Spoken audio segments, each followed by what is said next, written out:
ए सबरी चल चल चल चल आजा आजा इधर त्याग खातिर बड़ा बेचैनी रहे ना, ये रहा दूल्हा देख ला। जवन काबू तवन की आई। जब तक लेकर बियाह सुमनी से नहीं क्या हो जात तब तक लेके कमरा बंद के रखा लो। हाँ बंद कर। भाग जाए क्यों पागल संग किया। चल चल चल मामा ये अनर्थ मत करी मामा, मामा ऐसा मत करी हमरा साथे।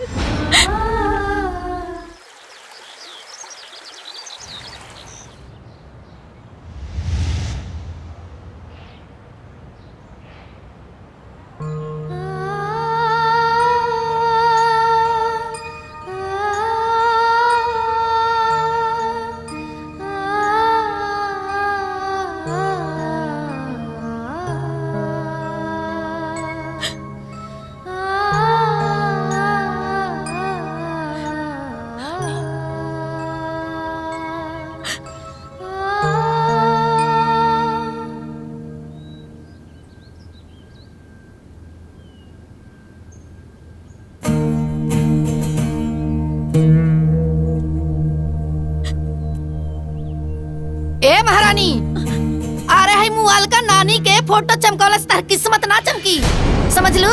तू पहले से करम जाली रहू, करम जाली बाड़ू, करम जाली रहबू। मम्मी का बोल रे? अभी ले नाश्ता काहे के बनल? तही पूछ राजकुमारी से। आ इनकरा हमरा बेटी के खैला पियला से कोनो मतलब नहीं के, खाली अपना नानी के फोटो चमकौला से मतलब बा। सब्जी बना देले बनी मम्मी। हम सब्जी बना देली बनी मम्मी। तो खाली सब्जियों से ना ने केहू खाई। जा तनी रोटी बनावे।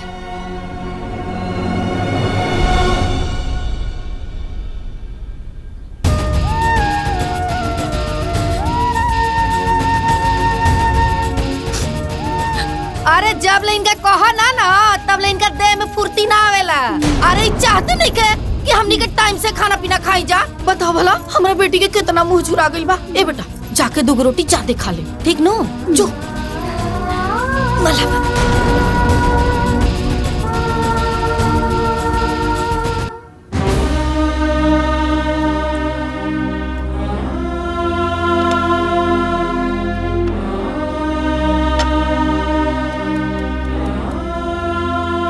ए हमरा खातिर दूध गरम भइल की ना?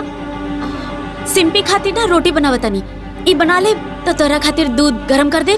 का 1 घंटा में तोहार रोटी बनी, ओकरा बाद तो हमरा खातिर दूध गरम करके देबू। रुक माई, माई,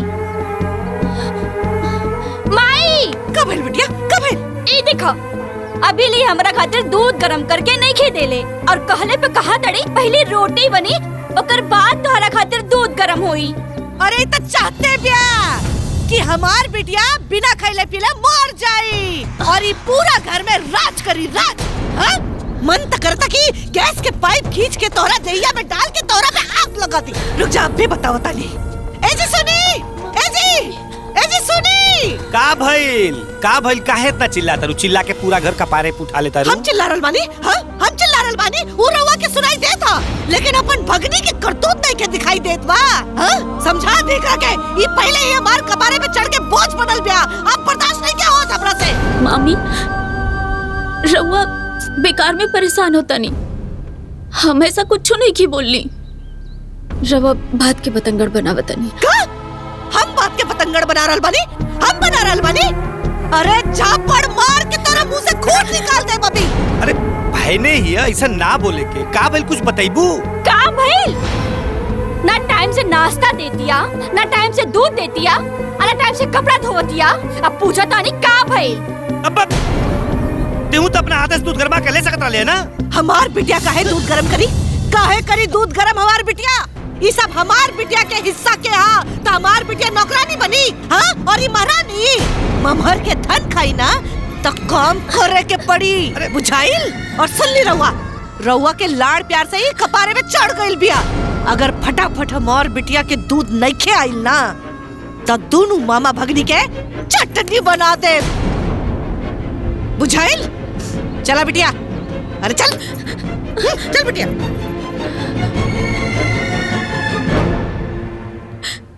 ए बेटी सुन, तू तो सब कुछ पूछते बाड़ू ना, दे दे गरमा के दूध अपना मामी के, ताकि घर में शांति बनल रहे बेटिया, दे दे।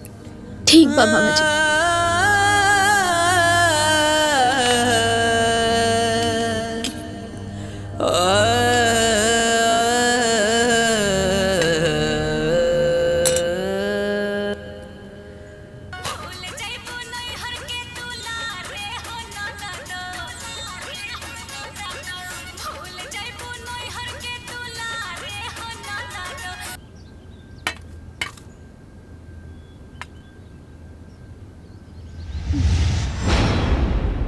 जाना तारू दीदिया, इस सुमनिया के देह में ना बहुत चर्बी चढ़ गई बा। एकदम ठीक कहता रे छुटकी, जब तक एकरा कुछ बोला ना एकरा सुनैबे ना करेला। मामा के कान पे जबिया।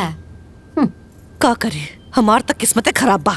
अरे का जाने कब तक हमनी के छाती पे ही मूंग दलत रही। वो लोग के बात विचार व्यवहार देख के बहुत दुख होला, बाकी हमनी कैसे ना बोले लिसन थी, घर में शांति फैल जाए बेटा। रवा लोग ऐसे काहे सोचता नहीं मामा जी? काहे ना सोची हैं?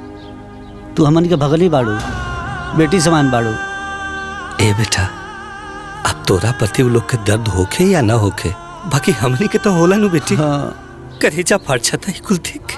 अरे वो दोनों तो साक्षात राक्षसीन बाड़ी सन, और साथे साथे सिंपिया और कजली भी तो दुश्मन हो गई बाड़ी सन बेटा। रवा लोग ऐसे काहे सोचे नहीं मामा?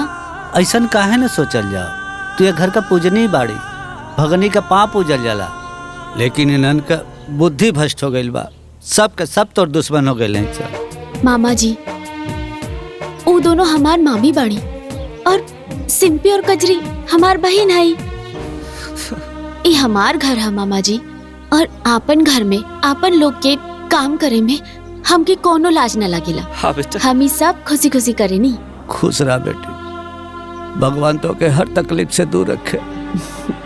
रउआ लोग चिंता ना करें। खुश रहो बेटा।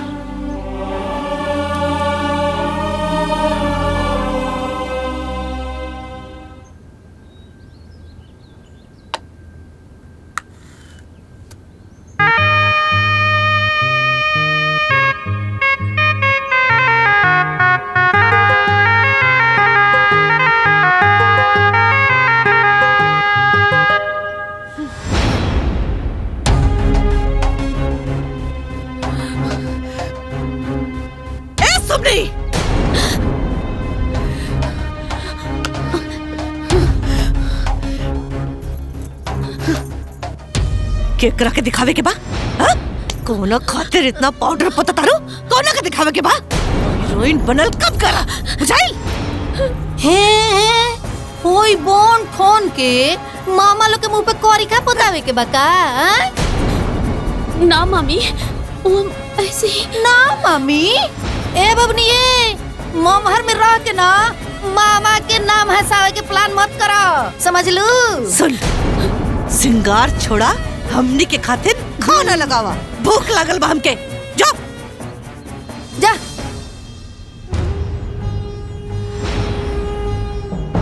अरे बाप रे बाप।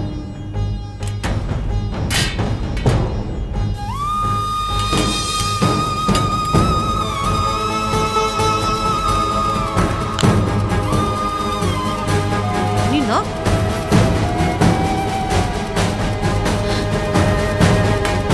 ली मम्मी, पानी ले आती हूँ। सुना हो, इतनी से सब्जी में हमनी के केगो रोटी खाइब जा हो? कहीं सब्जी अपने मुआल का ना खियावे खातिर नहीं खनो बचावले? ए चोटिन, हमनी के घर, हाँ, और हमनी भीख मंगन जैसे खाई। जो जाके सब्जी लेके आओ, जो। लाओ तनी मम्मी। चल खो।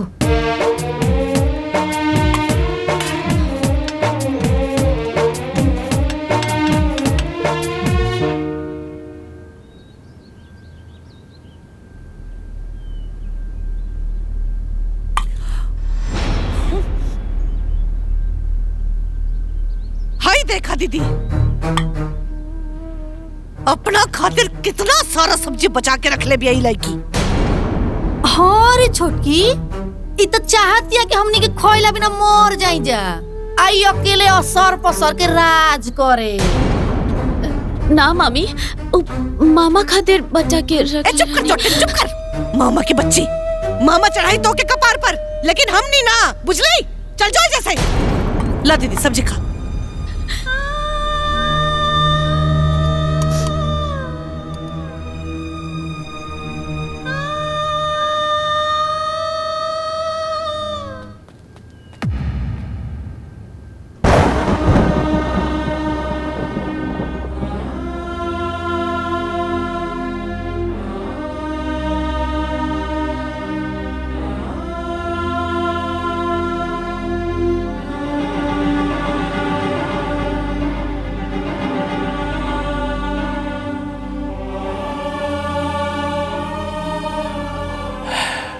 पराई बेटी केहू के अपन न होली।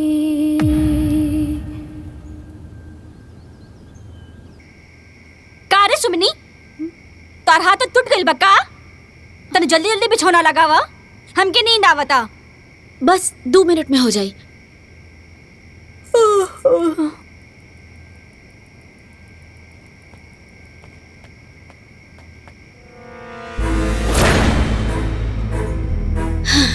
हो गई। ए सुमनी, ये चप्पलवा कौन सीधा करी? तार मरल का बाप।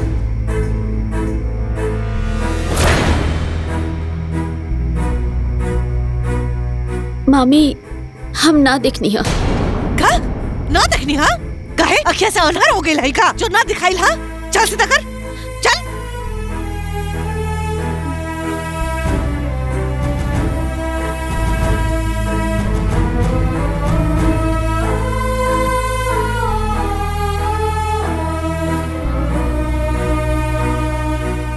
ये लड़की था हमार दिमाग खराब कर देले बिया। ए सुमनी, ए हमार कपड़ा प्रेस मिल की ना? वो तुम बुलाइए कि नहीं, हम अभी कर देते नहीं। ओए होए, ए भर थरिया ठूसे के तो ना भुलाइलू हा? देखा ना माई, परसों भी बिना प्रेस के कपड़ा पहन के गई नहीं, इनका वजह से। अच्छा दादा रे दादा, कावना ना सब रहत हो कि तेरा यादें नहीं रहत? ना मम्मी, हरियर का कपड़ा तो आयरन कर ले रहनी है। अच्छा तो तोहार काहे का मतलब तू जोन कपड़ा प्रेस करबो मुहे पहना, तू सारा कपड़ा काहे ना प्रेस कइलू? तारा पसंद से हम ना चलब, समझ लू कि ना? ज्यादा दिमाग मत लगावा। ए सुना, बहुत देख रहल बानी तहार आजकल काम चोरई, काम में अंग नहीं लागत ना।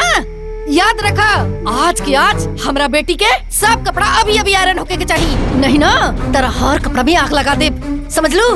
चला जाए जैसे। ना ना मम्मी, हम अभी कर देता नहीं। अरे चाहते नहीं के कि हमार बेटी सज के संवर के रहे, बन ठन के रहे। चल बेटा चल, सब हो जाइए आयरन, ना करी तेरा के तो हम बताइए दे।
छोटकी देखा तारी खोजलिया खानी खानी के मुंह बना के रील बनावतिया।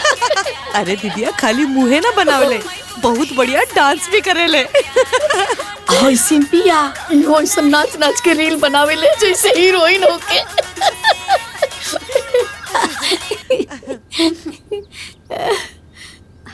मामी चाय। ए सुमनी, चाय तो हो गई, अब जाके आटा गूंद के रोटी बनावल जल्दी शुरू कर दा। हाँ? और हाँ, एन्ने वेन्ने घूमिए मत। चल जाओ। ए सुमनी, एने आओ। आओ। ले कैमरा ऑन करो, रील बनाओ। हम क्या आटा साने के बा? अरे तो आटा बाद में ना सना जाई, जौन कजलिया कहती है तौन करा, बनाओ रील। कैमरा ऑन कर। हाँ, घुमाओ।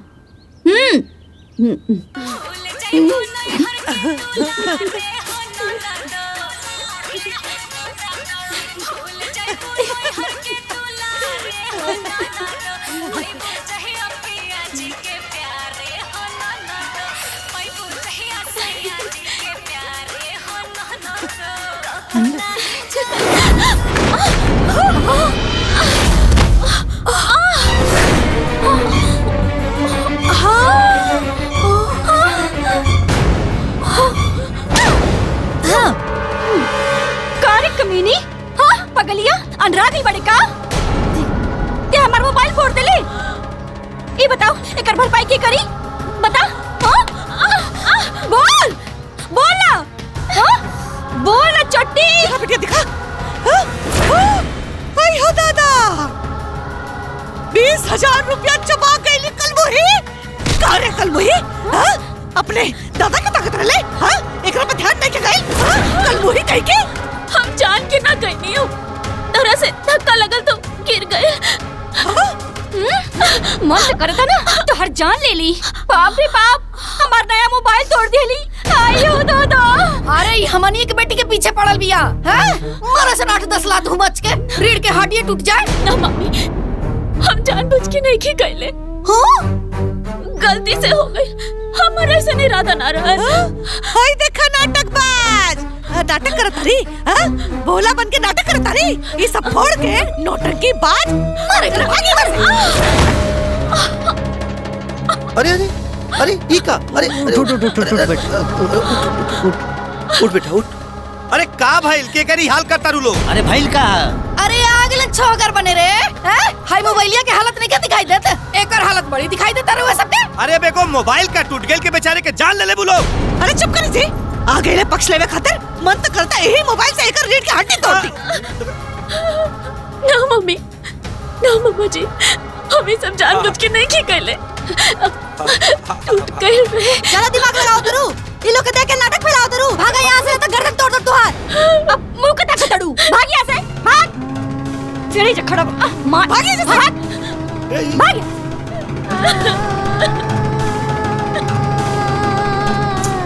ए जी सुन ले, कल है कि कल अगर हमार बिटिया खातिर नहीं के मोबाइल नहीं के आई तब पूरा घर में आग लगा दे।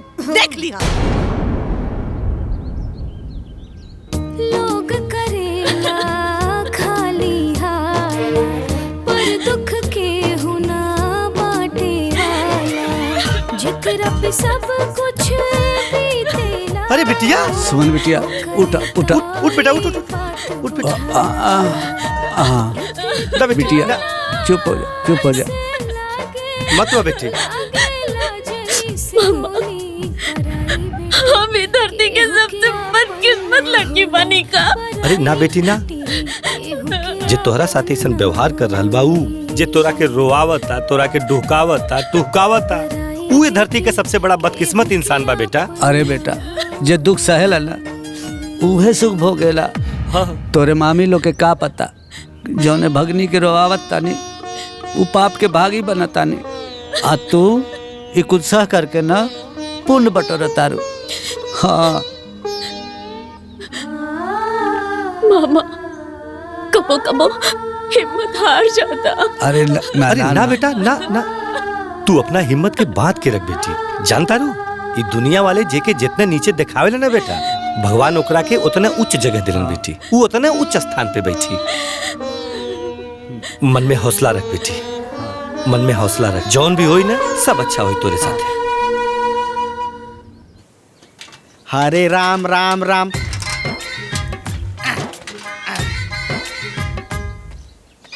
अरे गोपाल जी जयपाल जी हो, अरे कहाँ बड़ा लोग? पंडित जी आई आई अरे जजमान आई आई पंडित जी आई आई बैठी आई बैठी। उ जौन लड़कवा के बियाहे के बाद भइल रहे उ शादी काहे नहीं करत लोग? अरे बहुत बढ़िया परिवार बा, रजवाड़ा बा। अच्छा पंडित जी, उनकरा के घर में के बा? नौकर बा, चाकर बा, कार बा। मतलब खाना नौकर बनाई? तब का तो ये पंडित जी तो हमनी की बेटी बैठ के खाई हसन। तब का ए छुटकी तो हमनी के अपने बेटियन के बियाह ऐसे में घर में करे के चाहिए, चाहे कुछ हो के। ए पंडित जी, देखा देखी खातिर बात चलाई ना। अरे पहले परिवार से तो लोग एक बार राय बात कहला। हमनी है ई घर के मालकिन, हमनी जौन कहा उहे होई। हाँ ठीक बा। तो ठीक बा पंडित जी, रउआ काल मेहमान जी लोग के लेके आए शादी के बात करे खातिर। हाँ? अच्छा जजमान अब हम चलत बानी। जाई जाई।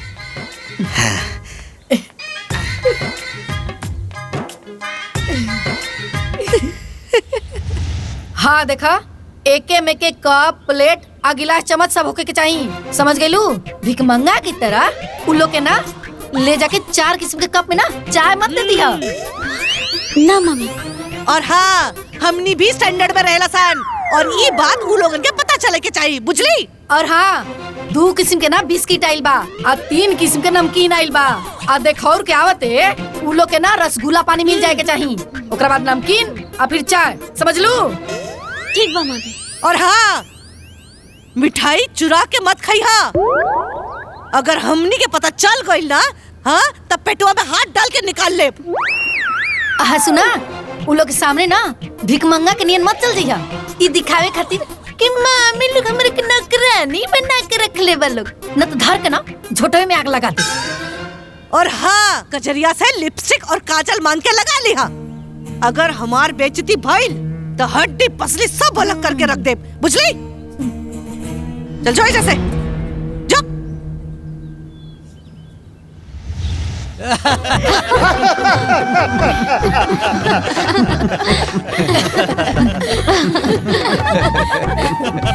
जान जाई जना कि हमनी के घर में ना बेटियन के खूब आजादी बा।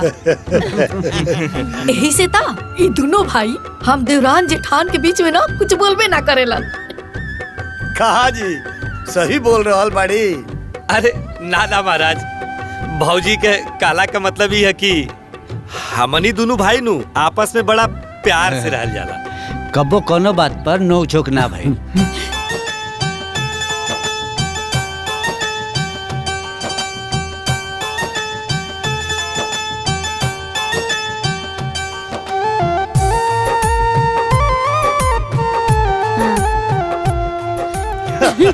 एकर मतलब प्यार वाला अनुशासन चलेला। चाय लीजा। उन्हू लोग के दा। ले ले।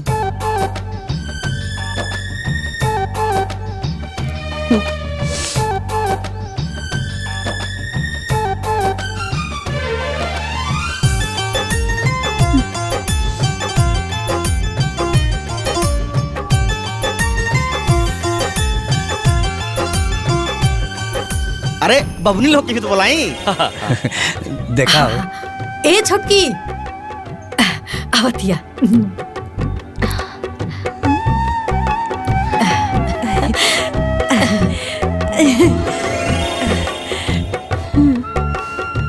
ये हमार ना छोटकी देवरानी है। अब ई जान ली कि हमनी के खातिर हमनी के दोनों बेटी अनमोल रतन बाड़ी, अनमोल रतन। हाँ भाई, बहू तो सास और जेठानी के साथ ही रही है ना, तब तू लोग देख समझ ला। का हो बाबूजी? हाँ बेटा, सही है कहा तारा। अरे आखिर घर द्वार एहनिये के संभाले के बानो। बबुनी के हुनर के बारे में कुछ बताई ना। काहे ना, हमनी के बेटी बहुत अच्छा रील बनावेली।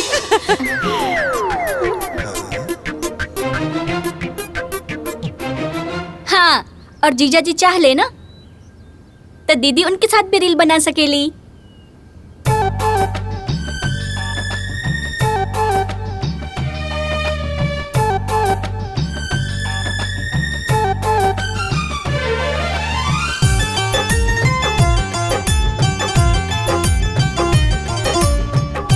नाच नाच के ऐसा बनावेले जिससे फिल्म के हीरोइन लगे। तो कहा कि हमने दोनों भाई के बीच में नु यह दूगो बेटी बाड़ी सन। ई के रहला? अरे का बताई बाबू, हमने के कपार के बहुत बड़ा बोझ ब्या बोझ। हाँ, यहाँ के छुटकी बहन के बेटी ब्या। और ओकर माँ बाबूजी लोग? अरे मोर गई लोग, यही से तई विपत हमने के कपार पे भी है। अरे ये सब ना बोलल जाला। आप सब लोग अगर बुरा न माने तो एगो बात पूछ सकीला का? हाँ कहीं कहीं। अरे शादी ब्याह के बाद में ना एकदम खुल के बात करे के चाहिए। कहीं कहीं हमरा रउआ बहन के बेटी पसंद बाड़ी।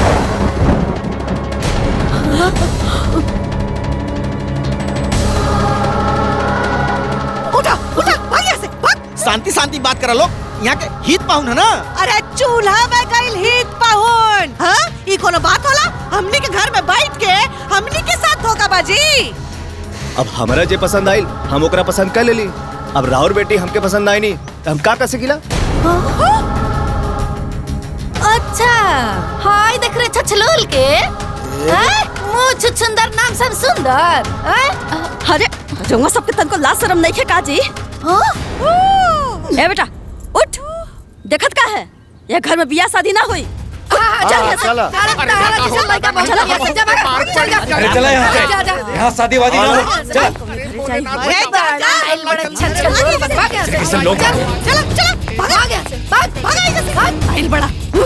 मार मार के भरता बना दे भाग।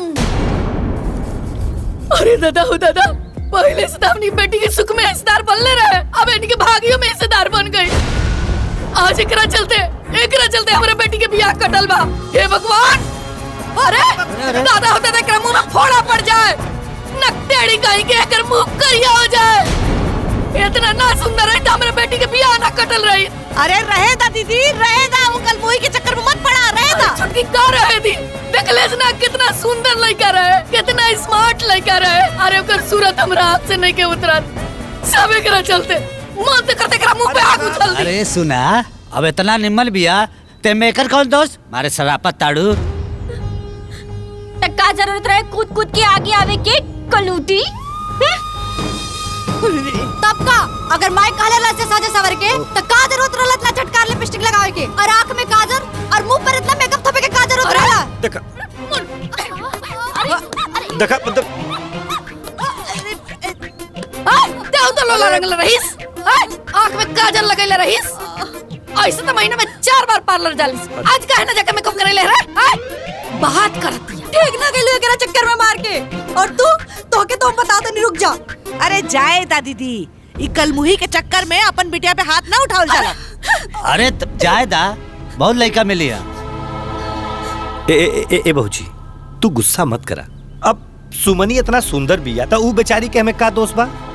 और रहल बात लड़का के तो सबर करा, ओकरा से अच्छा परिवार मिली। बउआ जी मत घबरा। हाँ बताई महाराज, ऐसा परिवार होके के चाहिए जे हमारे घर पे आके हमरे बेटी के ना कर देलस। गनीमत रहे कि भाग गए लोग, हाँ? न तो वो लोगन के सारा हेकड़ी निकाल देती सन। अरे आवेश में आके गलत ना करे के, बेटी के बियाह करे के बाकी ना। हाँ तो कोनो बढ़िया परिवार बताई जे देखते हमरा बेटी के पसंद कर लेवे। अरे पहिलका से कमाल के परिवार लेके आइल बानी, और देखी लड़का दूगो भाई अमाई भाई और ननद या कौन हो तो बढ़िया बात बा। अरे नंदे तो ससुराल में आफत होली सब। अच्छा और लड़का के बाप? अरे चुप रही जी, जब देखा तब बोलत रहनी। पंडित जी रवा बताई। वो सबन के बिजनेस के बड़का बड़का प्लानिंग चलता। अरे बिटिया राज करी है राज। बाकी सब के? अरे रुआ चुप रही जी, पंडित जी बताई बताई। अरे वो घर में अगर राउर बेटी की बियाह हो गई ना तो राउर बेटी फॉर्च्यूनर में घूमी। हाँ ए पंडित जी, एगो फॉर्च्यूनर से घूमी कि दूगो फॉर्च्यूनर से घूमी? अरे दूगो होके चाहे एगो, गाड़ी तो गाड़ी होला। हाँ पंडित जी तब बियाह हो जी। रोआ जल्दी से ना देखो की करा दी। ठीक बा, चलत बानी हम। आई जजमान आली आज लगा हमार काम बन जाई बढ़िया से भगवान। प्रणाम प्रणाम पंडित जी। खूब आशीर्वाद जजमान लोग, खूब आशीर्वाद। ला देख हिला, इतना बड़ा घर दुआर बा। ए छुटकी, अरे घोर हो कि महल है दादा। हाँ दीदी, ये तो हमने के घर से भी बड़ा बा। हाँ छुटकी, अरे हमने की बेटी ना एने से कूद के एने जिया सन, ओने से कूद के एने जिया सन, आघा जिया सन। अरे हमने के हितई नतई में ना केहू के इतना बड़ा घर नहीं के। अच्छा सुनो ना, कोनो एन्ना से रील बनाए, कोनो उन्ना से रील बनाए, कोनो एन्ना से पतंग उड़ाए, कोनो उन्ना से पतंग उड़ाए, और जब मन करे डांस करी, आराम से सूती है, कोनो टेंशन नहीं के। दूसरे के दरवाजा बाड़ू लो, तनी यहाँ तक मुंह तो बंद करके रखा लो, और काहे उजबिजा गेल बाड़ू लो देख के। पहले मिले दा, बैठे दा, बातचीत हुई, जब जमी तब नु बिया हुई। जमी समझ ली कि जम गईल। और हाँ, रवा दोनों विद्वान भाई ना मिलजुल के कोनो ऐसा काम मत करब कि ब्याह कट जाए, समझ गई नी? रवा समझ गई नी? एकदम जजमान। चलिए आई चली चली, अंदर चली।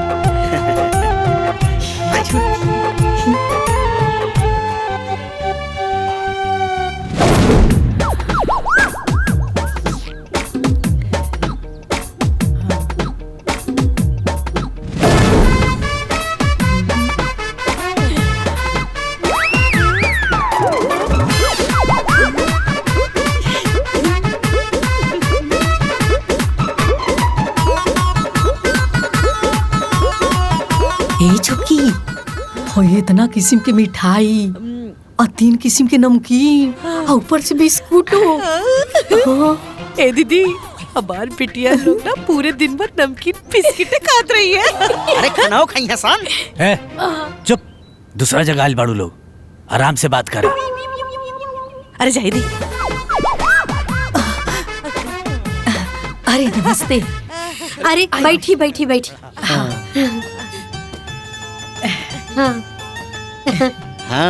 ढेला बाबा हमरा के रउआ लोग के विषय में बतौनी है। हम फोटो देख ले बानी, लड़की हमरा के पसंद बा।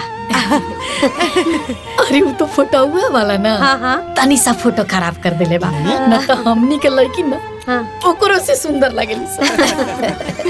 अच्छा तो बहन जी सुनी समधन जी, कहीं ना कोनो बात नहीं के। अच्छा तो समधन जी, रउआ लोग के देख के हमार मन प्रसन्न हो गई। अब हम और का कही। देखी, हमनी के दोनों भाई के बीच में दुइयों के बेटी वाली सन। जौन धन तौन महादेव जी के। हाँ रवा समझे तानी ना? हाँ हाँ, समझदार खातिर इशारा ही काफी होला।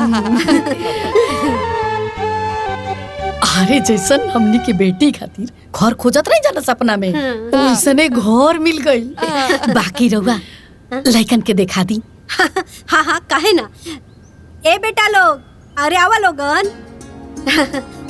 ये हमार बेटा लोग। जी खुश रहा, खुश रहा। ए दीदी, साक्षात राजकुमार बा। अरे हाँ छोटकी, राजकुमार ना एकदम राम लक्ष्मण के जोड़ी बा, राम लक्ष्मण के जोड़ी। अब कैसा लागल हमार चुनाव? अरे हमनियों के एकदम संतुष्ट बानी जा। तब रिश्ता के आगे बढ़ावल जाओ। अरे बात बढ़ावे के का बा, बात पहले ही से आगे बढ़ल बा। सुना, जौन रवा के चाहिए वो रवा के मिल जाई, जौन हमनी के चाहिए वो हमनी के मिल जाई। का बोला बाबा? समधन जी बस आदेश करी। अब हम का आदेश करी? रवे नु कहनी है कि जौन धन तोन महादेव के। जब मन मिल जाला तो समझा धन मिल जाला। अब हमरा के और का चाहिए? मतलब शादी फाइनल? हाँ हाँ बिल्कुल फाइनल। हाँ बुझनी। हाँ, आज से हमार बेटा राउर बेटा। हाँ तो आज से हमार बेटी राउर बिटिया। ए दीदी, हाँ हाँ, मुंह मीठा कर लिया जाए। जान जाई वही ना किस्मतो बटाला। हमनी के बेटी के किस्मत नहीं न, केहू के किस्मत नहीं। घर बहुत बढ़िया मिलल बा भौजी। अरे और तो और सास तो एकदम गाय बिया गाय। आ दोनों दामाद हमार एकदम राजकुमार नियन बड़ा सन। अरे जब हमार बेटी दामाद कार से उतरी ना दुआरी पर ता कुछ लोग मुँह माटी ले लिए। और हाँ, सबसे बड़ बात ये कि ससुराल में कोनो रोक टोक नहीं के। जब मन करे रील बनाई, जब मन करे नाची। का दीदी? हाँ छुटकी। अरे कजलिया कहाँ बड़ी सन? बुला बुला बुला। ए कजरिया, ए सिम्मी, आ गई। अरे तनी प्रणाम करके आशीर्वाद उस पर दला सर। आशीर्वादे से तो बढ़िया घर पर मिला था। कर सन। प्रणाम बुआ। प्रणाम चाची। हाँ प्रणाम। मारा बबी एक झपट। हाँ गोर छू के प्रणाम करा करा। अरे खुश रह, खुश रह, शाबाश, खुश रह, शाबाश। खुश रह। जा बेटा जा। हाँ जा। अब बाकी ब्याह बड़ी जल्दी तय हो गई ना। हाँ, अरे कोहनी है ना किस्मतो केहू के बटाला। अरे जोन हमनी के चाहत रहे तो हमनी के मिल गइल, आ जोन उल्लू के चाहत रहे तो उल्लू के मिल गइल। जब सब गुड़ मिल जाला ना तो ब्याह जल्दी कर देवे के चाहिए। का दीदी? हाँ छुटकी। बताई चाचा, लोग भगना भगनी के चरण धोवेला, ये दोनों भाई भौजाई का करत हवन सा? अरे ओकनी के कलजुगी परिवार के कंस बाड़े सन। हाँ ये चाचा, जीवन भरू भगनी पर वो शासन कैले और टुआ टापर लड़की के नौकरानी बना के रख देले बाड़े। जब ब्याह के बात आई पहले अपना बिटिया के ब्याह करो तारन। हाँ चाचा, भगवान ऐसन जीवन कोनो लड़की के ना दे। पूरा परिवार चालू बा। मेहरारू सन के आगे वो दोनों ममुअन के ना चलेला। सुननी है चाचा कि कल दोनों लड़की के ब्याह बा? हाँ हमो सुनी है।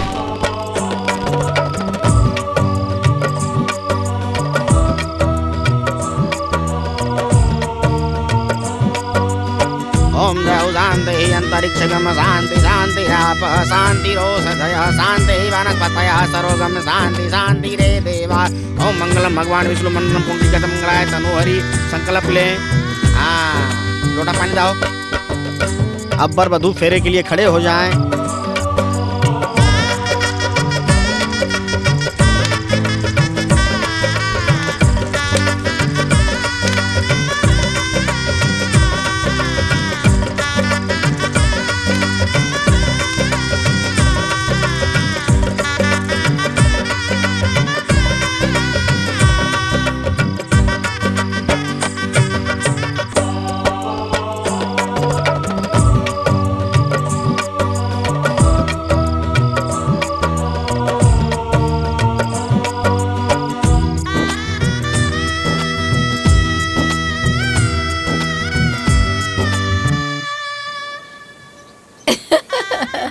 बाप रे बाप, ई कोरी कोहल चला बड़का खानदान बड़का परिवार।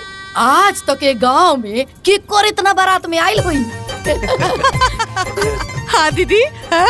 हमने के बेटी स्वर्ग में सुख भोग रहल बिया। न पट न पटेदार, बस आराम के जिंदगी। केहू हमनी के बेटी के किस्मतो छिल्ली का। ना ना ना, सही घर बिया भइल बा। चुप करी। रउआ त मीन में के निकालत रही, उ तो हम बीच में रउआ के डांट देनी तो आज ही दिन देखे के मिलता। हाँ अरे भाई, अब अगर तोरा ही लोग के कृपा से बिटिया सुखी घर में बाड़ी सन तो मैं कौन बात बा?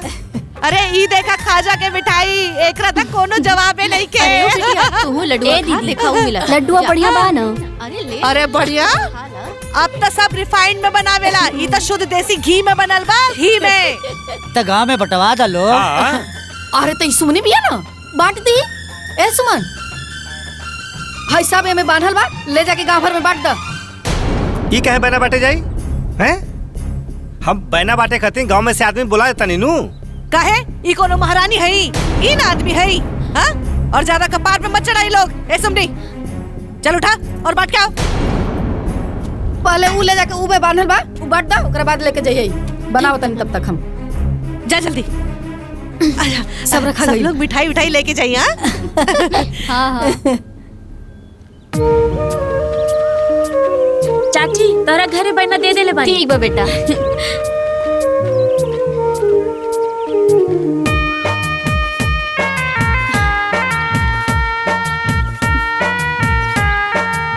अरे इला ठीक बा। ठीक बा। अरे उनके अपन ससुरे में बोनेला थोड़ो ना। अरे हाँ तो सही कहा तारू, हम जानते सुमन बिटिया आगे ले। चाची छोटकी सन के यहाँ से ससुराल से मिठाई आयल बा। अपने ससुराल के मिठाई कब खिएबू ए बबनी?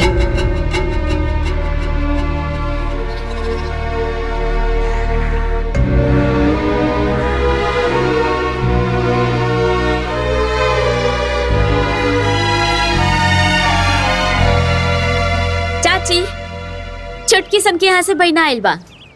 हीलिंग रुको रुको सुमन बबनी। हाँ भाभी, ई बतावा तोहर मामा मामी तोहर ब्याह बूढ़ भइला पे करी है का? असही चुप रहबू तो जिंदगी भर नौकरानी बना के रखी है।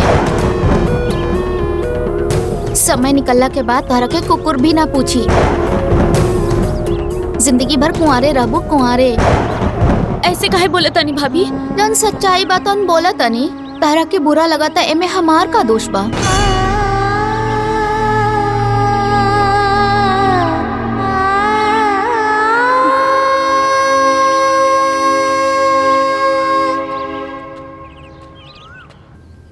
का रे बाबू, आज बिटियन का फोन आयल लकी ना? ए भैया, अरे ओकनी का फोन हमेशा आवत रहता, जात रहता, हमेशा ओकनी के अपने माई से बतियावत रहता निसन।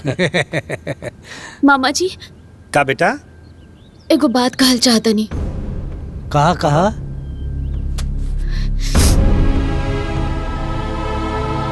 लाज शर्म के पर्दा हटा के एक बात पूछी। पूछा। ई घर में केहू के लौकत नहीं खेका कि हमरो ब्याह के उम्र हो गइल बा।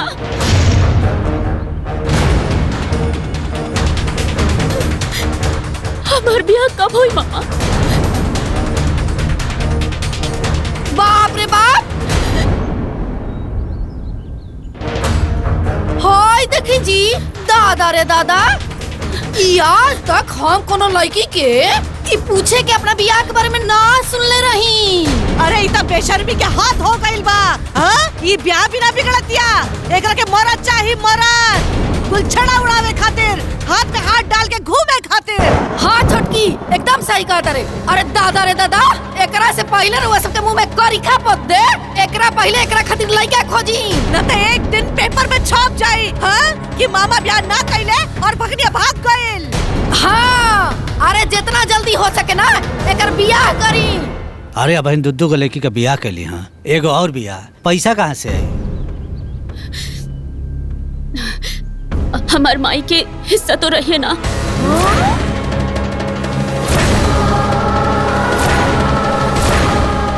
ये देखी जी, हिस्सा मांगत या हिस्सा। ऐसा झपट मारम ना कि हिस्सा सब मिल जाए। दादा हो दादा, अरे देखता नहीं हिस्सों के बात करतिया।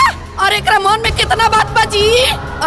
अरे कोनो भिखारी के हाथ बांध हराई, अबे लगाई ऐजा से एकरा के। जैसन पटी तोस, जल्दी से जल्दी एकरा के ई घर से भगाई। काहे कि अब एकरा के मरद के नशा चढ़ल बा। मरद चाहिए। भला बताओ छोटकी। हाँ दीदी, निर्लज कहीं की। तू लोग एकदम सही कहता।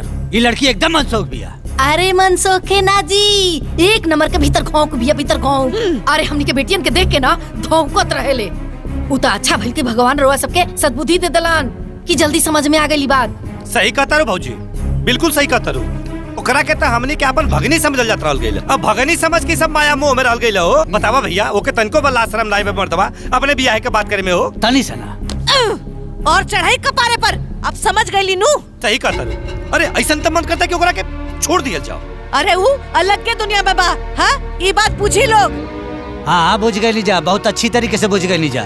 कितना निर्लज बिया, कितना दुष्ट बिया। कुल हमाल का लाट प्यार बेकार हो गई। ए भैया, एकर भावना सही नहीं लागत। जल्दी से जल्दी एकर विदाई करके भेजब जरूरी बा। विदाई के सपना मत देखी। कोनो भिखमंगा के हाथ धराई और एजा से भगाई। अब तू लो जौन कहता रू उहे होई। जौने मिली बियाह करके पीछा छोड़ावल जाए। बिल्कुल सही कहता रू। अरे जौना लायक बिया ना एकर साथे वैसा करके पिंड छोड़ा ले एकदम से।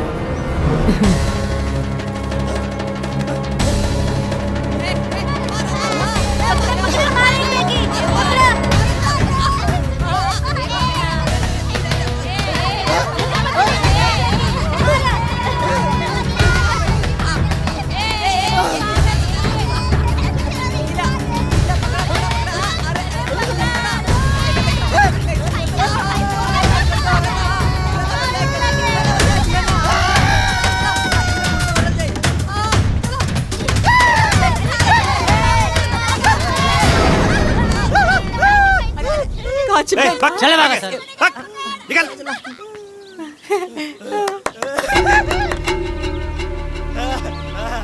हे जयपाल, हमन का जगह खोजत नहीं जना, वो मिल गए। ये असुमनी का दूल्हा। सही कहता भैया, हमरा लगा था कि ओकरा किस्मत में इहे लिखल बा। ए यारा,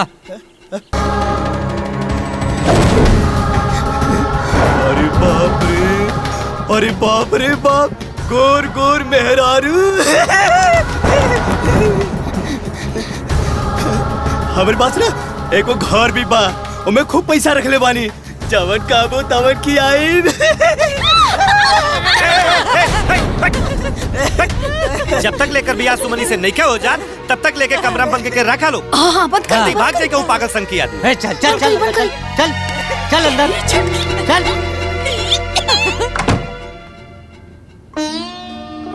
मामा, ये अनर्थ मत करी मामा। मामा ऐसा मत करी हमरा साथे। हम अपना ब्याह की बात बोल देनी, हमरा से बहुत बड़ गलती हो गई मामा। बाकी हमार ब्याह भिखारी से मत करी। मामा मामा ए मामा, तू लोग जहिया ले हमार ब्याह न करबा, हम तहिया ले घर में चुपचाप रहब, हम केहू से कुछो ना बोलब। बाकी एगो भिखारी से हमार ब्याह मत करा। सुमन, हमनी के जौन भी फैसला कहले बानी जाना, अब वो होई। का सुमनी हैं? हमनी के बेटी के बराबरी करतारू, ई कब्बो ना हो सकेला। हाँ, भिखारिन ना कब्बो रानी ना बन सकेली, बुझाइल? आइल बड़ी मामी हो, ऐसा मत करा।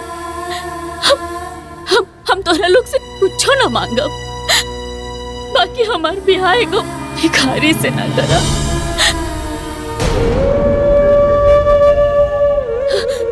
हम अपन गलती के प्रायश्चित खातिर कान पकड़ के माफी मांगतानी, कान पकड़ के माफी। तोरा लोग इनके सामने हाथ जोड़तानी। ए मामी, एगो भिखारी से ब्याह मत करा। माँ के बाद भगनी खातिर तो मामा ही होला ना। हे मामा, ऐसा अनर्थ मत करो मामा।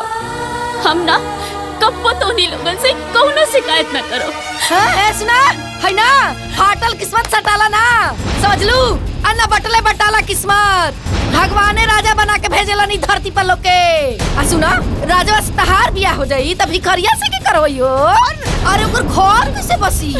अरे भगवाने तहार जोड़ी भिखरिया के साथे बना के भेजले बड़े, समझ लू। ए, तुहार रोवल हम माफी मांगल, अब सब बंद। चलनी हमारी का हिस्सा लेवे। अब तोर किस्मत अगर एगो भिखारी के साथे लिख गई तो लिख गई।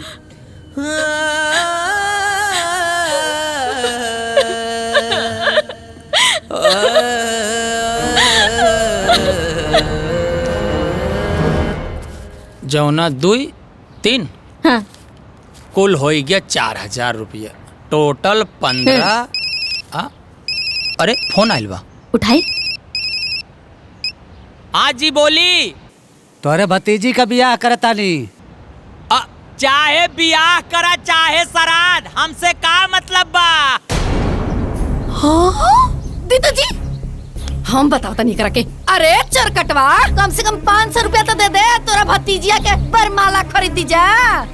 अरे भग बेलरी, हमनी के लगे तो जहर खाए खातिर में एको ढेला नहीं के, तो के कहां से देब? का? होई देखता रे? अरे दीदी हमके दी, हम बताओ। भगवान करब तू बिना जहरे के मर जासन। हाँ। अरे ताई बिना जहर खाए मर जे। ए कहा ताई की बात बढ़ौले से ठीक होई ना, हमरे पास से कौ ढेली बा ना।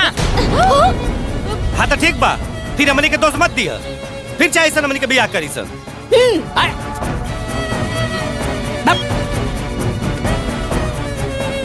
हाँ, तू बैठ के केवल नोट पाई जाबू गिने न पाबू।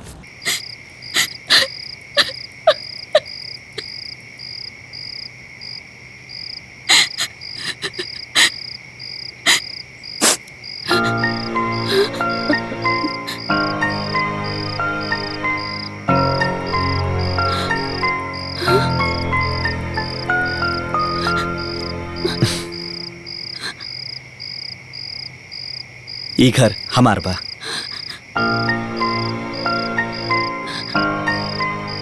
और अब से ई घर तोहार बा।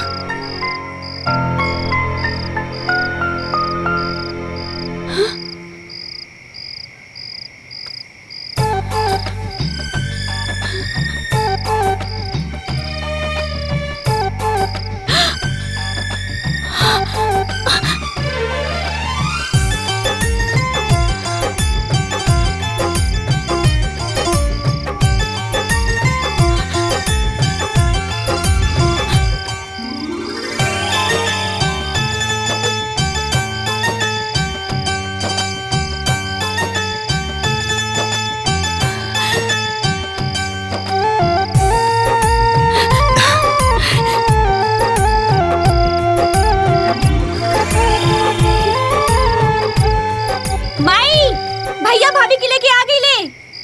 कहाँ बाड़ू लोग? माई, अरे बड़की भाभी जल्दी नीचे चला लोगन।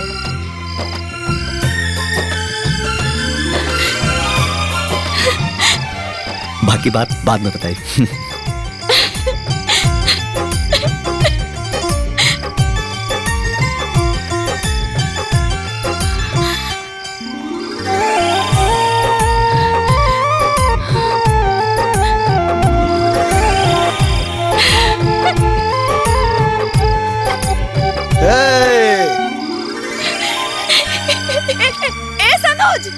हाँ माई बाजा रेडी बा। अरे हमार बेटा लक्ष्मी लेके आइल बा।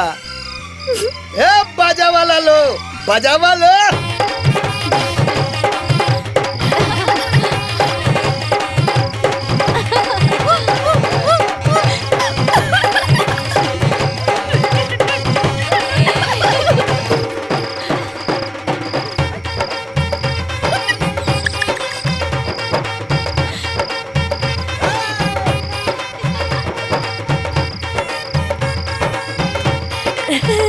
रखा बहू। दुल्हन धीरे धीरे, दुल्हन धीरे धीरे पौआ धरा हो। दुल्हन दुल्हन धीरे धीरे।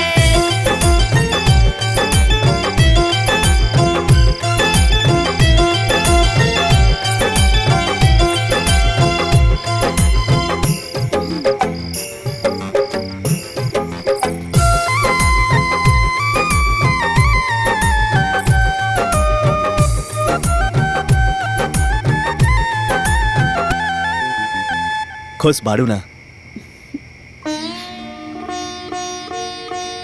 जीवन में इतना दुख देख ले बानी कि ये सुख एक सपना नियन लगा था। अब तू अपने सपना से बाहर आ जा। आज से तारा जीवन के सारा दुख के अंत हो गई। ए जी, ये चमत्कार भइल कैसे? तारा बहन के ना पसंद कैला के बाद एक दिन हम तारा मामा लोग से मिलल रहनी। बाबू हमली के काहे बोलूला? देखी मामा जी, अब भगनी भी तो बेटी के बराबर होनी। अब राउर भगनी से हम ब्याह करल चाहता नहीं तो रउआ सबके का दिक्कत बा? हमरा ऊ और हमरा परिवार के बहुत पसंद आड़ी।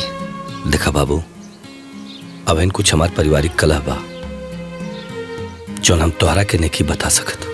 ठीक बा, अब राउर परिवार के उलझन जब खत्म हो जाई तो हमरा के बता दे। हम रउआ सबके फोन के इंतजार करब। हम तार मामा लोग के जवाब के इंतजार करत रहनी और एक दिन अचानक से तारा मामा लोग के फोन आ गई। जी मामा जी प्रणाम। खुश रहा खुश रहा। तू हमारा भगनी से बियाह करल चाहता रहा ना, तो जवाब यह बाकी बियाह खातिर तोहके भिखारी का नाटक करे के पड़ी। भिखारी? मामा जी हम कुछ समझत ना आई। अब तोहरा के हमनी के भिखारी बना के अपना घरे ले आए सन, तब तोहार बियाह सुमन से करब सन। का तू तैयार बाड़ा नू? भाई कोनो बात नहीं है, ये लोग भिखारी नियन विदा करी ना, बाकी हमनी के घर तो लक्ष्मी बन के आई। जाके ब्याह करके ले आ। ठीक बा मामा जी, अब सुमन से शादी करे खातिर हम कुछ भी बन जाएंगे। हाँ। और आज तो हमारा घर के लक्ष्मी बन के आयल बाड़ू।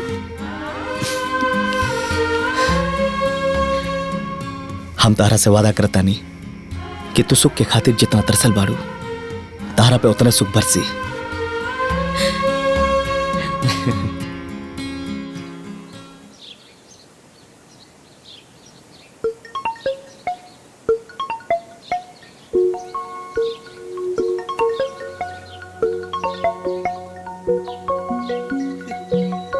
केकर फोन है बाबू? भैया सुमन का फोन है। अरे लिया लिया स्पीकर ऑन करा। मामा प्रणाम। खुश रह। कैसे वाड़ू बिटिया? रव्वे लोग हमारे ब्याह कैनी। रव्वे लोग के पता नहीं खे कि हम कैसन होगा। हम बहुत खुश बानी मामा। हाँ बेटा। हे मामा, हम तो सपनों में भी ना सोचले रहनी कि हमरो दुख के दिन कब जाए। बाकी रउआ लोग तो हमारे जीवन में सुख के उबार बना देनी। हाँ बेटा। एगो अभागा बेटी के सौभाग्य लौटा देनी।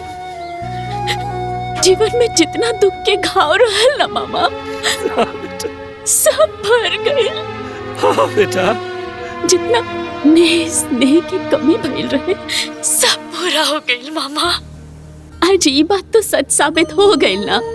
माँ तो एक होली, बाकी मामा दूगो माँ होली।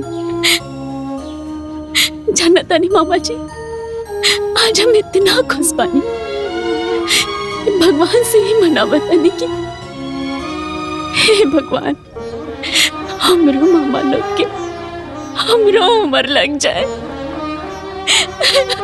ना बेटा, ना बेटा, उम्र तोरा के लग जा बेटा। ना बेटा, ऐसा ना बोले के तोरे साथ कुछ हो जात। हमार के मुझे कैसे जा?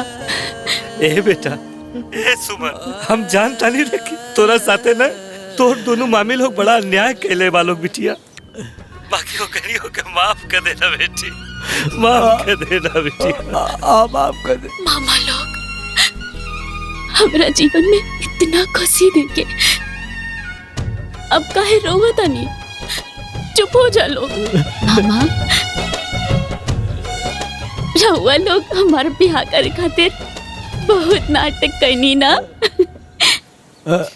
पगली नाटक ना करती जा तो तोर माँ भी बिया करे देती सका। अब जौन भाई तौन भाई। ए बेटी, आपन हाल चाल देत रही है। ठीक बा मामा, गोड़ लगता नहीं। खुश रह बेटा।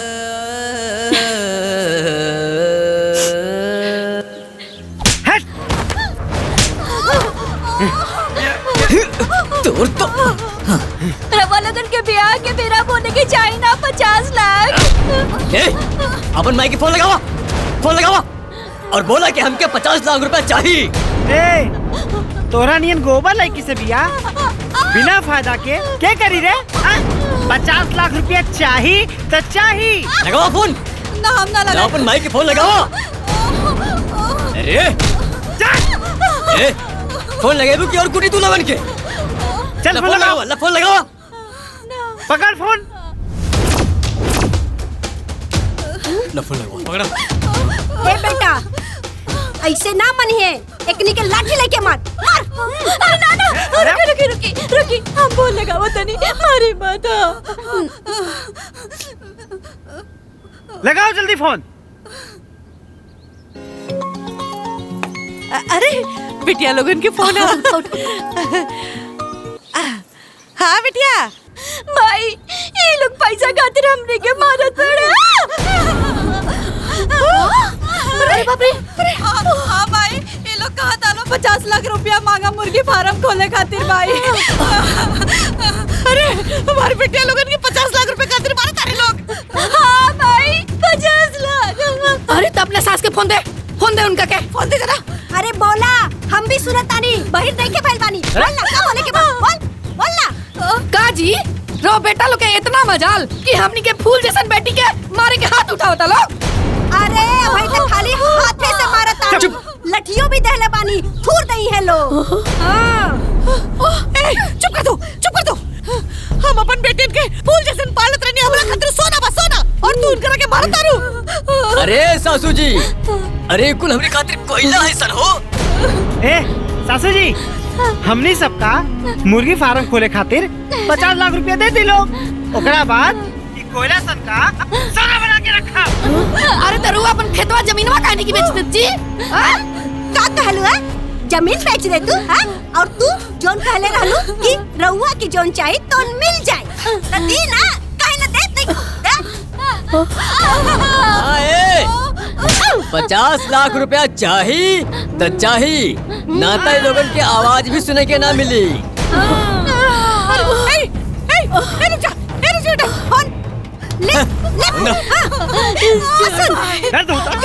के भीतर ले जाओ।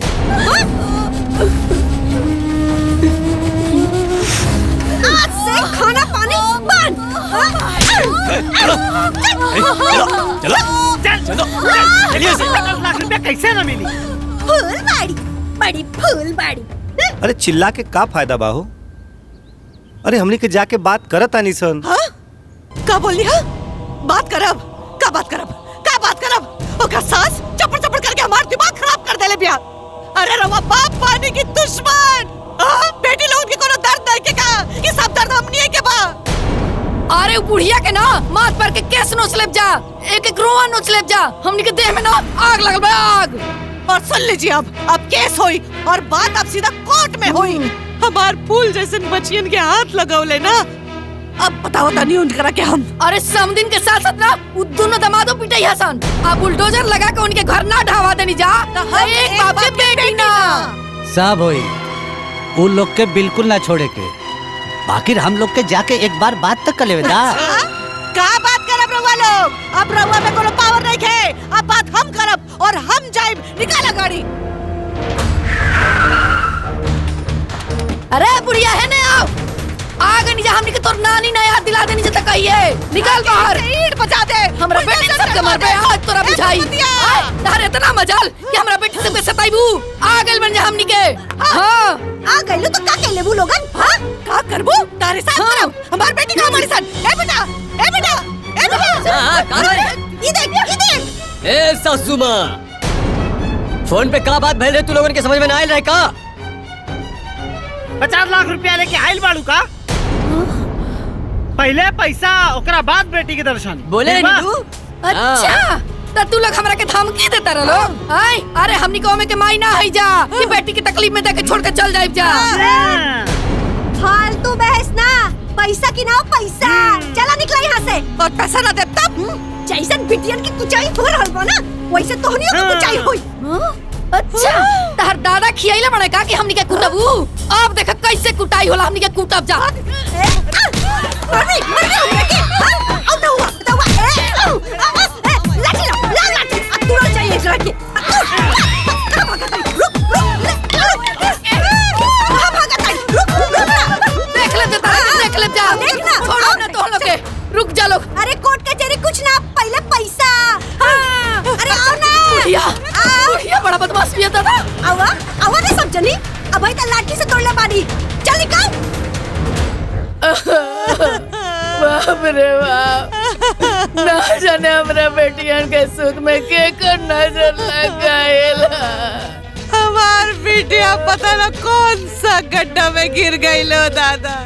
हम तो कहते पंडित जी के बुलावल जाओ, बिया हुए न करू ले हम। अरे उहे ढलवा तो आपन के जड़ बाजी। अरे ओकरा कोड़ फूट जाए भगवान। ओकरा लकवा मार दे, लंगड़ लूल हो जाए। हमनी के बेटियन के जीवन बर्बाद कर देला से दादा। अब देखा घर में बैठ के रोले से तो कोनो फायदा ना बा भैया। हमारा राय बा कि चला चल के FIR लिखा दिया जाए। हाँ चला। अरे FIR करला से कुछ ना होई।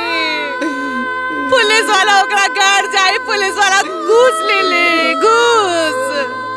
हे भगवान ओकरा घर में आग लग जाए, कोड़ हो जाए ओकरा के, एक्सीडेंट हो जाए। एक तो हमनी के बेटी खुद तकलीफ में बड़ी सन और ऊपर से तू दूसरा के बद्दुआ। अरे ना देवे के हो बद्दुआ। चुप रही बाबा जी। रवा का जाना बेटी के दर्द का होला। हमनी से पूछी 9 महीना कोख में रखले वाली जा। हमनी के पता है बेटी के दर्द का होला दादा। अरे बुढ़वा कुछ कर ना रे बुढ़वा, चुपचाप खड़ा हुआ है दादा। अरे नहीं दा दीदी, इन लोगों से कुछ ना होए। अगर दूसर बाप रहती ना तो अभी तक गोली मार देती, बम से उड़ा देती, बम से। कुछ ना हो इनकरा से। अरे छुटकी अरे भिखरानिया के शराब लाग गइल रे हमनी के बेटिन के सुख में दादा न जने वर बेटी कौन हाल में या सादे दादा। अरे बाप रे 50 लाख रुपया हलवा बुझे तड़ा लोगन कि केहू जाई और फटाक से निकाल के दे दे ही। अरे इतना पैसा व्यवस्था करे में समय लगेला। अब तो हम लोगन के जब इतना जल्दी हो तो कहीं और देख ला।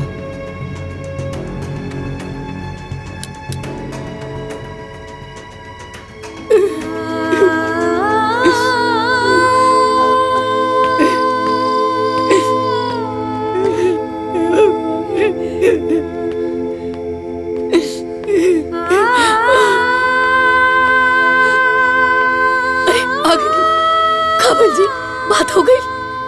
बात होता लेकिन जमीनिया खरीदे खातिर के तैयारे नहीं के होता। काहे तैयार नहीं के? बात 2-4 लाख के रही तो केहू लगी मिल जा, लेकिन बात तो यहाँ 50 लाख के बाद इतना ढेर सारा रुपया केहू लगे एक साथे व्यवस्था होके के तो भी चाहिए ना। ये बुआ जी रवा हमने दोनों के ना गहना गुड़िया सब बेच दी, लेकिन अरे तुम लोग का गहना बेचने के बाद भी पैसा पूरा ना हो पाई। अरे भगवान अब का होई जी? हमने के बेटी बहुत बड़ संकट में पड़ गई ना जाने कौन हाल में होई हमर बेटी, कौन हाल में होई ऐसा देखा अधेर बात होखा लोग हमने तो कोशिश करत है जाना। सबर रखा लो, भगवान जरूर कोनो कोनो इस समस्या के हल निकली। पैसा लेके आइला? समधन जी पैसा का इंतजाम करे में थोड़ा टाइम लगा था। इंतजाम करे खातिर टाइम चाहिए। टाइम चाहिए? ठीक बा ले ला टाइम, बाकी बिना पैसा देहले सुनवाई ना होई। ए समधन जी एक खाली खाली हमारा बिटिया के दिखा दी, हम दोनों भाई के बहुत संतोष मिली। एक खाली ए कैसन बेटी तो सिनेमा है का बेटी? और जब तक से पैसा ना मिली ना तब तक बेटी के देखल छोड़ा, आवाज तक सुने के ना मिली। ए बाबू से निकला। ए बाबू तू तो हमारे के दामाद हवा ना। आ दामाद तो बेटा समान होला ना। ए बुढ़वा चुप। सबसे पहले पैसा ओकरा बाद कोनो रिश्ता नाता, ठीक बा? ए समधन जी खाली एक खाली हमारा बिटिया के दिखा दे रे, हमनी के दूर से देख के चल जाए। हाँ समधन जी खाली एक बार। अरे ताकत का बड़ा लोगन, ई लोगन के घिसरा के बाहर निकाला। ई नौटंकी हमरा के देखे के नहीं खेबो। अरे निकाल लकड़ी के घसीट के। ए बाबू अरे हमारा बिटिया के खाली एक खाली आवाज सुन ले। चला ए बाबू खाली एक बार हमारी बिटिया के दिखा दे। अरे हमनी के बड़ा चिंता में वाली है बाबू। ए खाली आवाज सुन ले। चलो खाली होकर आवाज सुना दे। आवाज नहीं खाई और चला। बाबू हमारे बहुत चिंता बाबू। अरे नहीं बाहर चला। अरे चला बाहर। आइल बाड़े बिना पैसा के बेटी चाहिए।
हमार जजमान हुआ।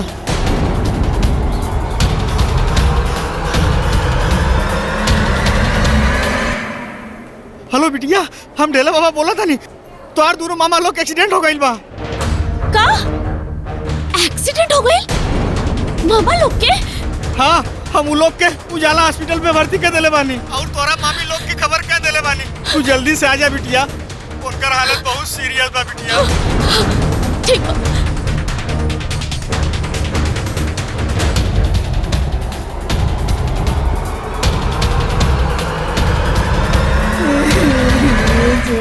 भगवान का कर दिलन हमनी के साथ रहे। हमनी के तो कुछ समझ में नहीं क्या आ रहल बा दीदी। का गलती हो गई बा हमनी से? हे भगवान। डॉक्टर से दिखावे के रहे।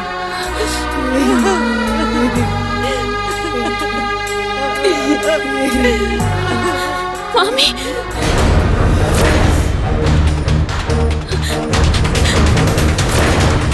मामा लोग कहाँ बारे और ये सब कैसे हो गई?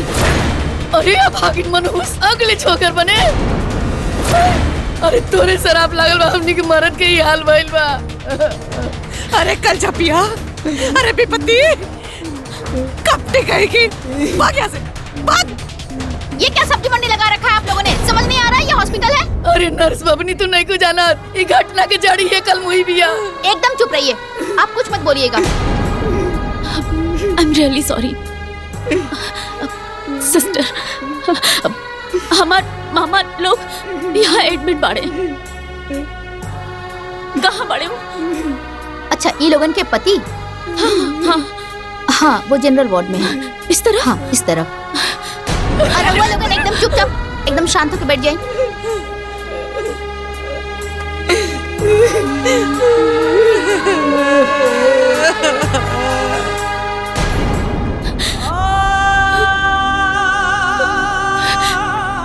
मामा जी, मामा जी,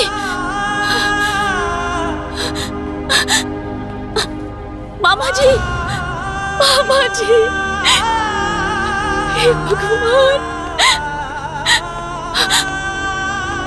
डॉक्टर साहब, ये हमारे मामा जी लोगन के इलाज काहे नहीं के होत? अभी इनका पैसा नहीं जमा हुआ है। हाँ, कितना पैसा जमा करे के बा? हम सब करब। ठीक है, पैसा जाइए जमा कर दीजिए। नर्स, इनके ट्रीटमेंट का तैयारी शुरू करो। जी सर। ठीक है।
सुमन, मामा, रवा की होश आ गई। तोहर छोटका मामा कैसन बाड़ा?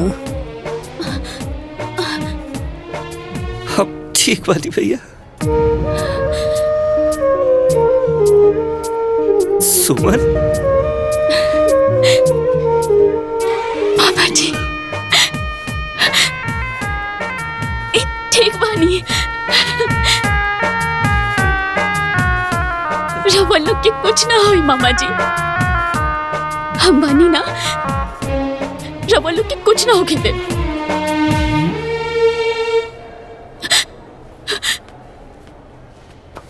ये सब कैसे भइल मामा? बिटिया, सिंपी और काजल, हमारे का दोनों बेटी बहुत संकट में बाड़ी सर। का भइल का ओकनी के? ए बेटी, ओकरे ससुराल वाले बड़ा दुष्ट बाड़स। वही के 50 लाख रुपया मांगता है सर। हमने के बहुत कोशिश करनी सर, लेकिन पैसा के व्यवस्था ना हो पालस। बहुत हाथ गोड़ जोड़नी सर लोग यही टेंशन में हमने कहीं हालत हो गई। ना जाने हम हमार दोनों बेटी कैसा लोई है सर। हमने के बड़ा डर लगा था बेटी, क्या करी कुछ समझे में नहीं गया। ये बेटी उन्होंने के बचा ला बेटी।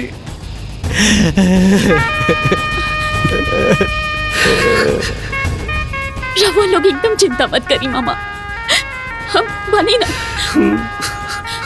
हम जाके ओकनी के देखा तानी, ओकनी के कुछ ना हो के दे।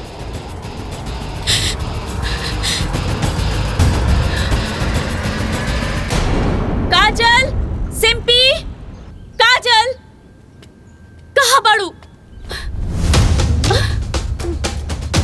ई का कोनो धर्मशाला हो कि दंदानाय भीतर चलाई? के बाड़ू हो तू? हाँ? हम काजल और सिंपी के बड़ बहन हैं। ओहो, आइल बाड़ू नेतागिरी करे? हाँ? अरे इतना तोहरा के फिकर बा तो 50 लाख रुपया दो। ए बुढ़िया, तोहनी के इतना नीच हो गईला सन, जौन बाप अपन बेटी दे देले ओकनी से पैसा मांगा तड़ा। ए, का मांगा तारा सन? आखिर में वो घर से हमने के मिलने का बा? दोसर के घर लूट के आपन घर भरे में शर्म नहीं खियावत? काहे के शर्म हो? ओकनी के संपत्ति पे हमनिए के नु हक बा।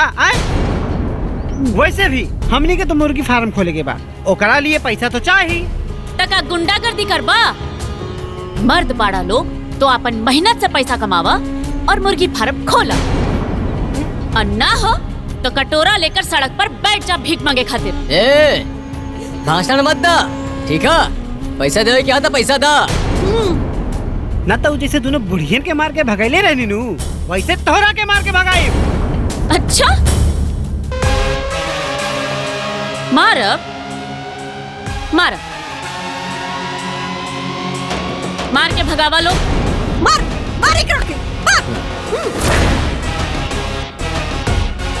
तोड़ तो सुमित,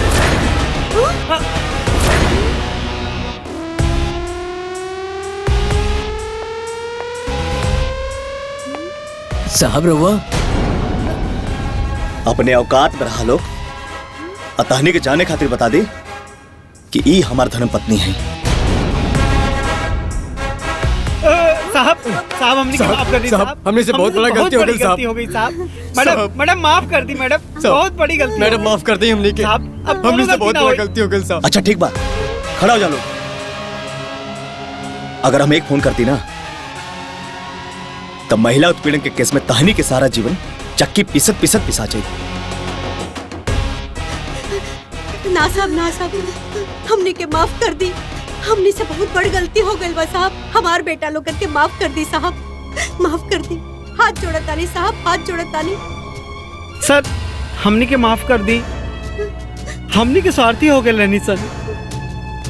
सर हमने के को रुपया ना चाहिए सर।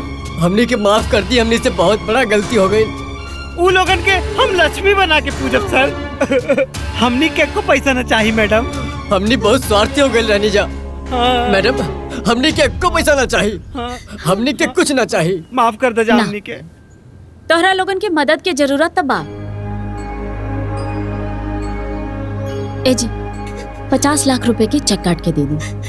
ठीक बा सुमन। ए बाबूनी, हम कहने ना हमने के पैसा ना चाहिए, बस हमने के माफ कर दो। ना चाहिए। माँ जी, हम ही पैसा बड़ बहन होखला के नाते अपना छोट बहनोई लोग के देता नहीं। अब ये लोग अपना जीवन में अच्छा रास्ता अपनाई, अच्छा काम करी और आगे बढ़ी। अब हमरा दोनों बहन के बुला दी लोग। बुलाओ।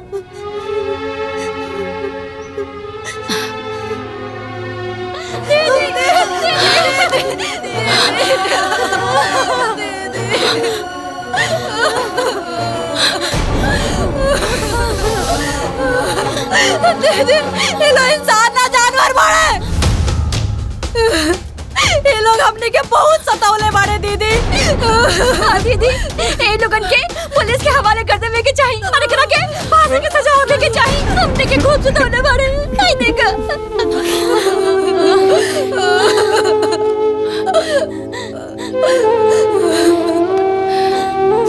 ये लोग अब अपन गलती खातिर शर्मिंदा बाड़न लोग। हमनी के माफ कर दे। माफ कर दो। हमनी के माफ करता सन। हमनी के माफ कर दो। अब तोहरा लोग के डराए की कोनो जरूरत नहीं है। हम एगो बड़ बहन होके के नाते अपना और अपना पति की तरफ से 50 लाख रुपया दे रहल बानी ताकि ये लोग आगे बढ़े, जीवन में कुछ करें। ए जी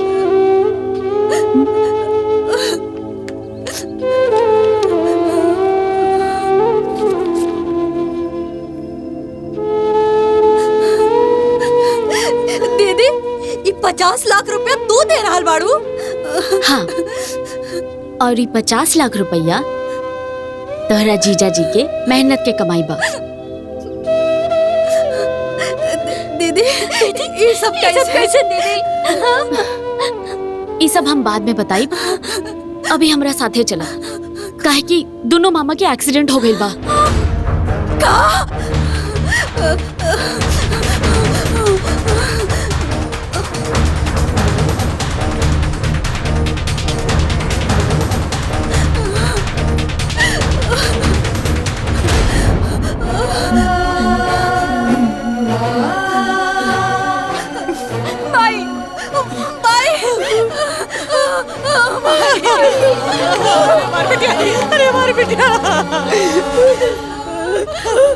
अरे बिटिया तोनी के देखे खातिर हमर आँख तरस गइल रहा। कैसे नाला तोनी के बन गइल दादा।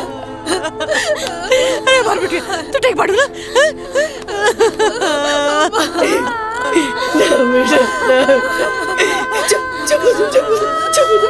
भगवान तू आ गई लो, राक्षसन के चंगुल से चढ़ के आ गई लो।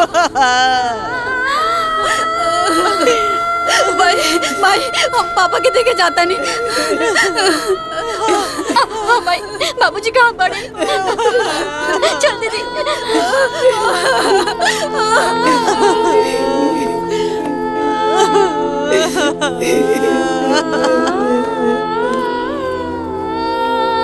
मामी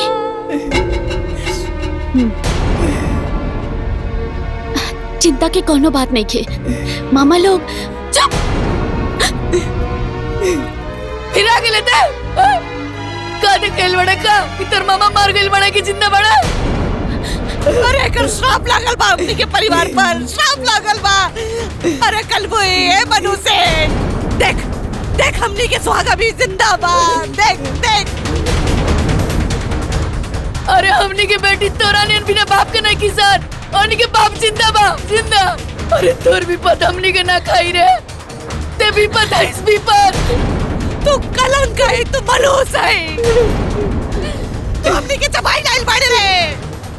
तू डाये नहीं बस।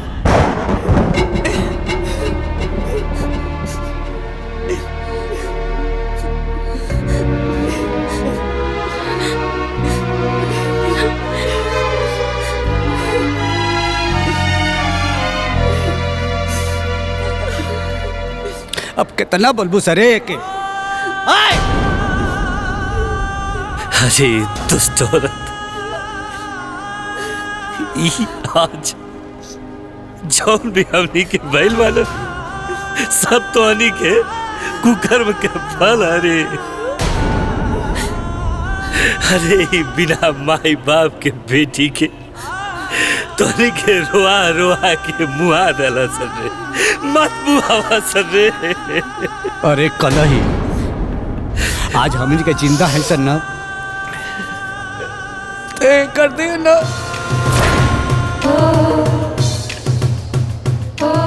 आज तो के माँ का सिंदूर एकरे चलते सलामत।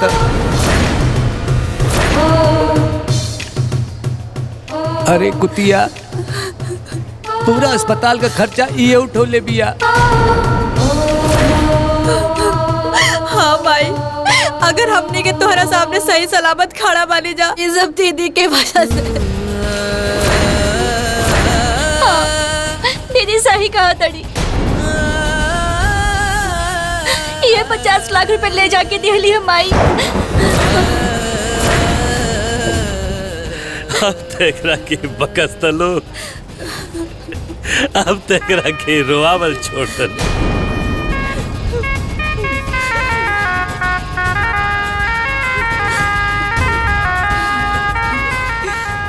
तो हम लोग एकरा के भिखारी के न भेजले रहलू है। बाकी अरे छौना बेटी के तो के हित समझत रहला सन। आज है बेटी जीवन दाता बन गई, हमनी खातिर भगवान बन के आइल बिया। तोहन के पाप से मुक्ति ना मिली मुक्ति।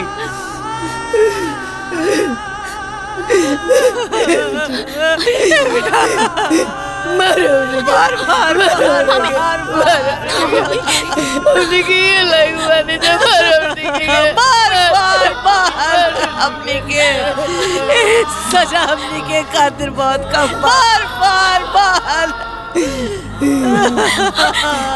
माफ कर दे बेटी, माफ कर दे। हमने कौना मुँह से माफी मांगे जा। हमने के तोरा कितना दुख देनी, तोरा पे कितना अत्याचार कैनी।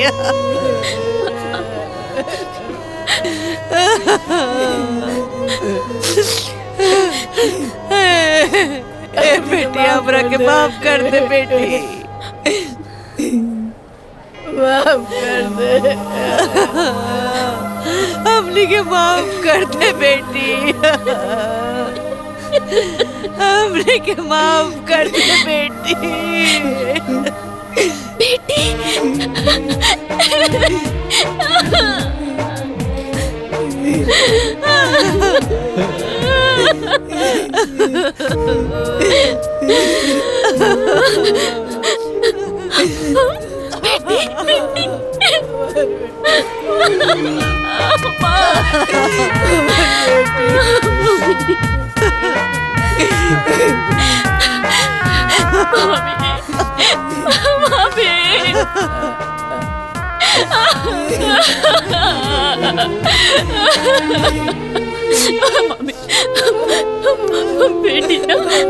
बेटी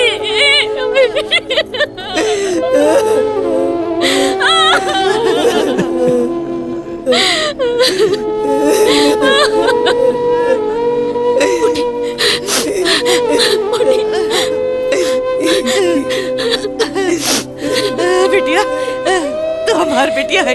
ए दीदी, ये हमारी बिटिया है।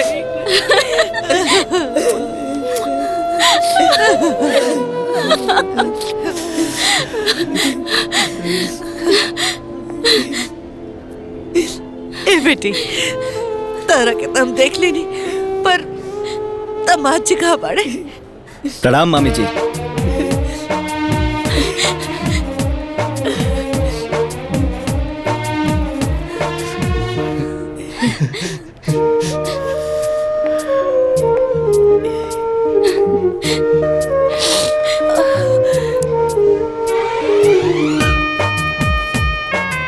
हम ही राउर भिखारी दमाद। नाना, मेहमान जी, अरे वैसे हमने के हाथ जोड़ के माफी मांगे तो अरे नहीं मामी जी, भगवान हमने के प्रायश्चित करेगा। इतनी सारा घटना रचलन।